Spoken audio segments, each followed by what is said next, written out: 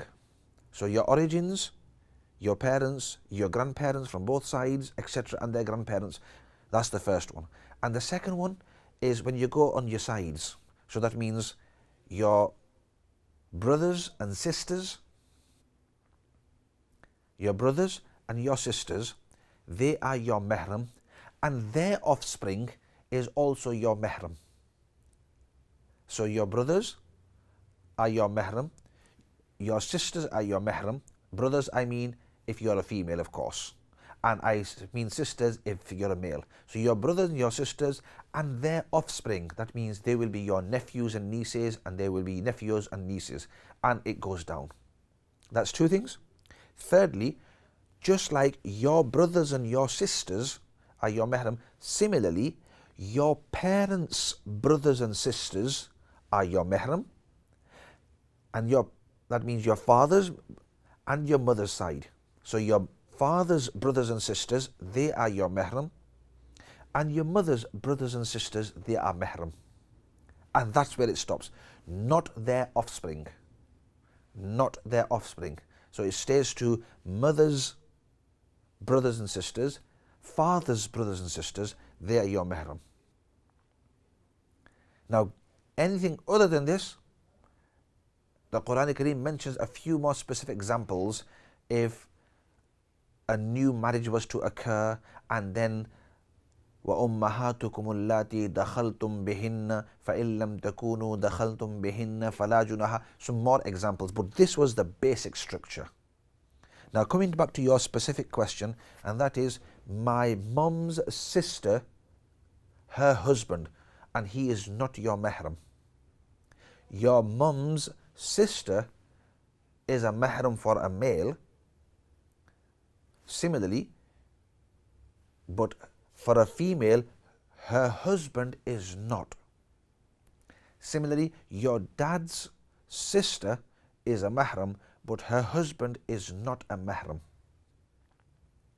because he does not have any direct relationship with you as a family. Of course, if he's from the family from another side, then that's different, but he doesn't have any direct blood relationship. So these two specific questions that you asked, so because Alia, you're a female, and you said your mum's sister, that's your auntie, your khala, her husband is not a mahram for you. And similarly, your father's sister, her husband is not mahram for you as well. I hope that makes it simple. So the whole mahram structure, the basic structure I've explained as well, and it's very important to know who our mahram are, because that involves lots of things. It involves safar. محرم کا جاننا بہت ضروری ہے. اور آخری حصے کے اندر sorry وہ بھی اردو کے اندر سمجھا دوں اگلی بات جانے سے پہلے کہ میں یہ کہہ رہا تھا کہ محرم کون کون سے ہیں, کہ انسان کے جو اصول ہیں, آپ کے جو والدین ہیں, ان کے جو والدین ہیں, اوپر چلتے جاؤ, یہ تو اصول, اور فروع آپ کے اولاد اور ان کی اولاد اور ان کی اولاد, یہ, اور تیسرے بھائی اور بہن جو ہوتی ہیں یہ بھی آپ کے اصول, یہ بھی آپ کے محرم ہیں, اور بھائی اور بہنوں کی, بھائیوں اور بہنوں کی جو اولاد ہے وہ بھی آپ کی محرم. 4 صنفیں ہو گئی. اور پھر 5ویں صنف آپ کے جو والدین ہیں, والدہ اور والد, ان دونوں کے بھائی اور بہنیں جو ہیں وہ بھی آپ کے محرم ہیں. اور یہ محرم کا جاننا یہ بہت ہی ضروری ہے, اس لیے, اور 4-5 اور بھی ہیں لیکن یہ بیسکس, قرآن کریم نے 3-4 اور بھی مثالیں دی ہیں, لیکن یہ بیسک اگر سمجھ میں آ جائے, اور یہ اس لیے ضروری ہے کیونکہ پردے کے لیے محرم کا جاننا ضروری ہے. اسلامی جو سفر ہے 48 میل سے زیادہ, اس کے اندر ان کا جاننا ضروری ہے. اس لیے اسی طرح حج اور عمرے کا جو سفر ہے اس کے اندر مسائل بہت سارے ہیں کہ جن کے اندر محرم کا جاننا ضروری ہے. آگے مستقبل کے اندر نکاح اور عدم نکاح کے اندر محرم کا جاننا ضروری ہے. تو محرم جس کے ساتھ ایک شخص کا نکاح حرام ہے اس کو محرم کہتے ہیں. ایسے کرتے ہیں, اگلی کال کی طرف جاتے ہیں, پھر واپس اس موضوع کی طرف واپس آئیں گے. السلام علیکم ورحمۃ اللہ وبرکاتہ. وعلیکم السلام ورحمۃ اللہ وبرکاتہ. رانا صاحب کیسے ہیں آپ؟ ٹھیک ہیں الحمدللہ, اللہ کا شکر ہے. اچھا, میرا یہ کوشچن تھا کہ تھوڑی میں کنفیوز ہوں. کئی لوگوں سے میں نے سنا ہے کہ تم کہیں کہتے ہیں محرم, کہیں کہتے ہیں نہیں, کہ اگر بیٹی کا ہسبینڈ جمائی ہوئے تو وہ دماد, وہ اگر بلڈ میں سے نہ ہے, اگر بھائی کا بیٹا ہے تو وہ تو پھر بھی آپ نے کہہ دیا وہ تو پھر محرم ہے, کیونکہ ادھر سے بھائی کا بھی بیٹا ہو جاتا ہے یا بہن کا بیٹا, تو ادھر سے دماد. اگر وہ باہر سے دماد ہوئے, خون کا رشتہ نہ ہوئے, صرف بیٹی کا ہسبینڈ ہو, تو وہ ساس کے لیے محرم ہو سکتا ہے؟ جی ہاں بالکل. یہ بھی میں نے عرض کیا تھا کہ یہ بیسک سٹرکچر ہے, اور کچھ اور بھی مثالیں ہیں کہ جس کے اندر محرم ہے تو داماد جو ہوتا ہے یہ بھی محرم ہو جاتا ہے. بالکل اسی طرح بہو سسر کے ساتھ جا سکتی ہے, جی, سسر اس کا محرم بن جائے گا اگر وہ بہو بلڈ میں نہیں یا بائی سے ہے تو. جی بالکل, بہو اور داماد جو ہیں یہ دونوں محرم ہوتے ہیں. بہو جو ہے وہ داماد ہوگی اپنے سسر کے لیے, اور جو داماد ہیں وہ محرم ہوں گے اپنی ساس کے لیے. آف کورس بالکل. تھینک یو سو مچ. کیونکہ مجھے میں تو یہ سمجھ رہی تھی, کسی نے بھی کہا تھا کہ نہیں جو دماد ہوتا ہے نا وہ اس لیے میں نے سنا یا دیکھا ہے کہ لوگ لے کے جاتے ہیں کہ وہ ضرور بھائی یا بہن کا بیٹا ہوتا ہے. جو باہر سے دماد ہوتے ہیں, داماد ہوتے ہیں, فرض کرو بلڈ نہیں ریلیشن, تو وہ پھر نہیں محرم بنتا ساس کا. نہیں. اچھا, تھینک یو سو مچ, آپ نے کلیئر کر دیا. یہاں سے ایک دوسری بات عرض کرتے جاؤں. ایسے کرتے ہیں, یہ کال بھی لے لیتے ہیں, پھر اس کے بعد ایک اور بات تھوڑی سی کلیئر کرنی تھی وہ بھی کلیئر کر دیں گے. کال لے لیتے ہیں پہلے. السلام علیکم ورحمۃ اللہ وبرکاتہ. وعلیکم مولانا صاحب, الحمدللہ آپ کا پروگرام بہت اچھا ہے. مجھے صرف آپ سے ایک کویسچن پوچھنا تھا. ضرور پوچھیں. تو حج کے بارے میں. ایکچولی میری ایج جو ہے وہ 43 ہے, اینڈ میں حج پہ جانا چاہتی ہوں. تو میرا بیٹا 16 ایئر اولڈ کا ہے. ٹھیک ہے. اور ماشاء اللہ دیکھنے وہ بگ لگتا ہے, لیکن ہی 16. سو وہ میرا محرم ہو سکتا ہے؟ جی ہاں بالکل. آپ کا بیٹا ہے اور 16 ایئرز اولڈ, اور ہوش و حواس اس کے بالکل ٹھیک ہیں. ہی نوز. جی الحمدللہ. جی, میں اس لیے جنرلی عرض کرتا ہوں نا کہ سم ٹائمز وہ سلو ہوتے ہیں یا O S E N needs ان کی ہوتے ہیں وغیرہ، تو اس وقت وہ عمر تو ان کی پوری ہوتی ہے لیکن وہ خود اپنا آپ کا لک آفٹر نہیں کر سکتے، تو وہ یعنی اپنے جو محرم ہیں ان کا لک آفٹر کس طرح کریں گے؟ تو آف کورس اگر وہ اپنے ہوش و حواس کے اندر ہیں اور اپنے آپ کو بھی سنبھال سکتے ہیں، اور کل خدا نخواستہ کوئی اس طرح مسئلہ ہوا تو وہ آپ کی بھی مدد کر سکتے ہیں، تو اس صورت کے اندر بالکل وہ جا سکتے ہیں۔ الحمدللہ، جزاک اللہ مولانا صاحب، بہت بہت شکریہ۔ اس سے پہلے جو محرم کی بات ہو رہی تھی اس کے اندر ایک بات یہ بھی عرض کرتے جاؤں کہ محرم دو قسم کے ہوتے ہیں اسلام کے اندر۔ ایک ہوتا ہے محرم موقت اور محرم مؤبد۔ علماء کی اصطلاح کے اندر محرم موقت اور محرم مؤبد، اس کا کیا مطلب؟ موقت کا مطلب یہ فی الحال کے لیے محرم ہے، ہمیشہ یہ آپ کا محرم نہیں ہے، اور محرم مؤبد کا مطلب یہ ہمیشہ ہمیشہ آپ کا محرم رہے گا جو بھی صورت رہے گی۔ اس کی مثال اس کی یہ ہے کہ آپ کے جو والد ہیں، ایک لڑکی ہے، اس کے جو والد ہیں اس کے لیے محرم مؤبد ہیں، ہمیشہ ہمیشہ محرم رہیں گے، کوئی ایسی صورت نہیں ہوگی کہ اب وہ اس کے لیے حلال ہو جائے۔ اسی طریقے سے ایک لڑکا ہے، اس کی جو والدہ ہے اس کے لیے ہمیشہ، اسی طرح ایک باپ ہے، اس کی بیٹی اس کے لیے ہمیشہ محرم ہوگی، اور ایک ماں ہے، اس کا بیٹا ہمیشہ اس کے لیے محرم ہوگا۔ تو اس کو محرم مؤبد ہمیشہ ہمیشہ، اس کے اندر کبھی بھی ایسا نہیں ہو سکتا کہ ابھی یہ محرم ہے بعد میں محرم نہیں ہو سکتا۔ اور دوسری قسم ہوتی ہے محرم موقت، وقتی طور پر یہ آپ کا محرم ہے، محرم تو ہے صحیح لیکن ہمیشہ ہمیشہ کے لیے نہیں ہے۔ اس کی مثال، ایک شخص اگر دو بہنیں ہیں مثال کے طور پر، ایک بہن نے شادی کر لی ہے، تو اب آپ کی بہن کا جو شوہر ہے، وہ آپ کے لیے موقت ہے، محرم موقت۔ جب تک کہ آپ کی بہن اس کے نکاح کے اندر ہے اس وقت تک وہ آپ کا محرم ہے، اس کے ساتھ آپ نکاح نہیں کر سکتے۔ لیکن اگر کسی وجہ سے آپ کی بہن اس کی نکاح کے اندر نہ رہی، ہو سکتا ہے اس کو طلاق ہو گئی ہے، آپ کی بہن کو طلاق ہو گئی ہے، عدت گزر گئی ہے، اب وہ آپ کے لیے محرم نہیں رہا، آپ اگر اس کے ساتھ شادی کرنا چاہتی ہیں کر سکتی ہیں۔ اسی طریقے سے اگر اس کو طلاق نہیں ہوئی بلکہ آپ کی بہن فوت ہو گئی تو اب آپ کا وہ محرم نہیں رہا، اب آپ جب اس کی یعنی فوت کی ہو گئی ہے اب وہ آپ کے ساتھ شادی کر سکتا ہے۔ اسی طریقے سے ایک مرد ہے،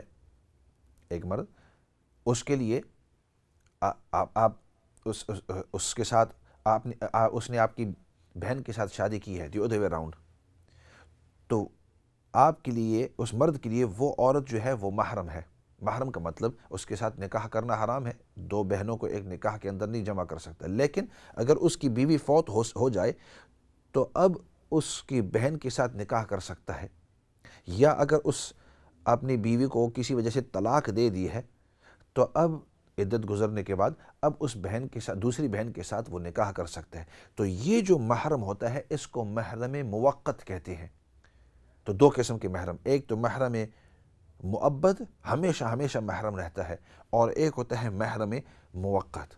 خیر، محرم کے اوپر کافی بات ہو گئی ہے، اور لیکن ضروری ہے کہ جب مسئلہ اس قسم کا آوے جس کے اوپر عام طور پر بات چیت نہیں ہوتی اور وہ دین کا مسئلہ ہے اور اس کے اندر گہرائی ہوتی ہے اور ہمارے عام حالات اس کے ساتھ تعلق ہوتا ہے، تو ایسی صورتوں کے اندر ان پر تفصیل سے بات کرنا ضروری ہوتا ہے۔ اور چونکہ کافی لوگوں نے